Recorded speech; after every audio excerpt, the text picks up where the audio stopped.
Hey guys, today we're bringing you a video on the importance of breathing. Theresa is going to show you a drill on how to make sure we're breathing correctly into our bellies, and then we're going to apply those breaths to squatting in two different ways depending on your goals. Before we get into it, I just want to say a thank you for some of this knowledge that we've gained that we're now passing on to you for breathing. The techniques we're using today are coming from Kevin Darby at Darby Training Systems, as well as JL Foldsworth at Reflexive Performance Reset. So, our first drill today is going to be a supine drill. So Theresa's laying on her back, and she's going to put one hand on her belly and one hand on her chest. Now the goal here is to make sure that we're feeling the hand on the belly rise. So we want to take big breaths into the stomach rather than into the chest. So Theresa's going to do that. She's trying to fill that stomach with air. And the reason we're laying on the ground is you can actually use the floor as a bit of a tactile cue, as well as that hand on top of your stomach, to try and make sure you're breathing in all directions. Now, if you're having trouble with this, a couple cues that we can try. One is Theresa can press her tongue into the roof of her mouth really hard and then breathe in through her nose, thinking about hitting that hand. And then another thing we can try, if that one doesn't work for you, is if you remember those breathe right strips. I don't think they're super popular anymore, but they used to be. A little strip you put on your nose to help with snoring. You're going to take your fingers and put them across the bridge of your nose, right where you put a breathe right strip, and give a little pinch there. And as you do that, again, just focused on trying to draw that breath right into your hand. So Theresa, are you feeling like you're getting those breaths right into your belly? Yes, sir. Excellent. Okay guys, so that's how we want you to practice your breath.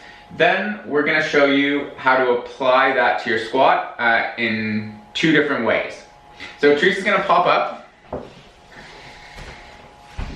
there, T, and she is going to do some squats for us. Now, the first way we're going to talk about this is if you're squatting for higher repetition. Now, if you're squatting for higher repetition, obviously you're going to require a little bit more oxygen. So what we want to do is cycle your breath continuously throughout these squats. So Theresa's going to take in a big breath at the top.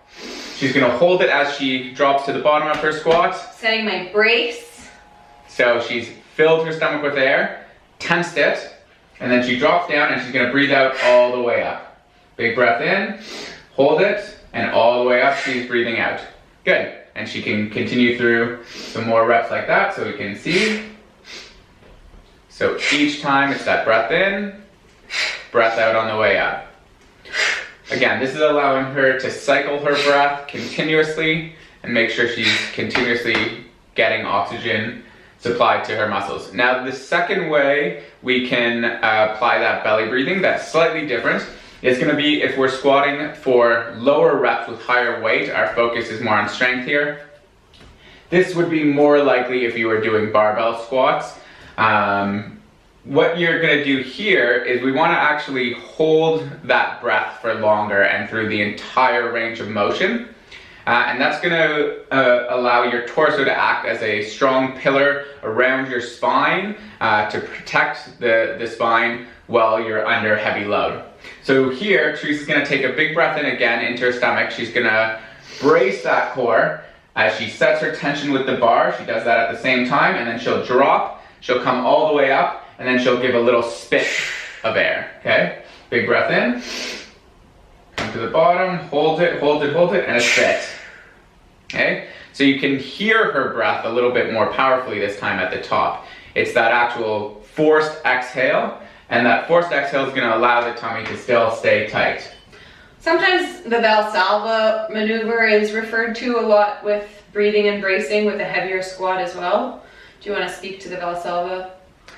So the Valsalva maneuver would be similar to what Theresa's doing here. She's taking a big breath in, and then she'll actually lock her tongue towards the back of her throat as she takes that breath, or as she does her squat.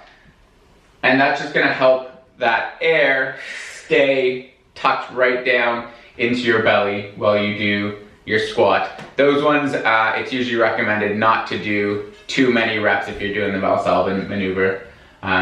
It can spike your blood pressure a little bit, just a little disclaimer there. So, that is it for our clinic on breath today. Give it a try, practice the floor breathing techniques, and then apply it to some squats and leave as a post how it feels. Let us know how you go.